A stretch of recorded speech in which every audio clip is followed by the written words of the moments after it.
আর আপনারা সবাই কেমন আছেন? আশা করি সবাই ভালোই আছেন। আজকে দেখেন ঠান্ডা ঠান্ডা ওয়েদার, বৃষ্টি পড়ছে।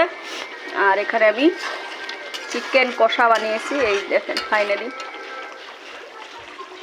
কালারটা কেমন হয়েছে বলবেন।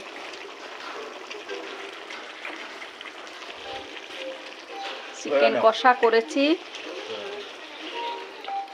আর এখানে পাতলা পাতলা ডাল করেছি, আর এখানে ধনিয়া পাতার চাটনি, আর সঙ্গে আমি এটা খাচ্ছি ঠান্ডা। আর এখানে বিন আলু ভাজি করেছি। ফাইনালি খাওয়ার ভিডিও দেখাচ্ছি।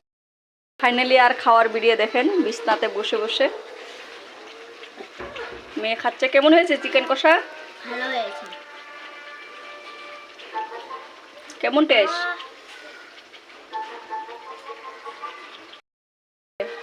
ভালো। ওয়াও, এই দেখেন কালারটাও সেই এসেছে, লাল লাল ঝাল ঝাল চিকেন কষা। ওয়াও, ফাইনালি হয়ে গেছে। এখন রাখছি, টাটা বাই বাই।